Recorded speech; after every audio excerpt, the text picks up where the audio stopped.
வாயில என்ன கிடக்கு? ஒன்றும் இல்லையா? சீனி தானே வாரி சாப்பிடுதியா? சீனி தானா? சுகர் இருக்கா உங்களுக்கு?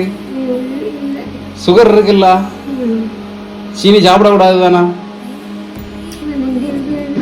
ஒன்றும் செய்யாதா? சுகர் இல்லையா?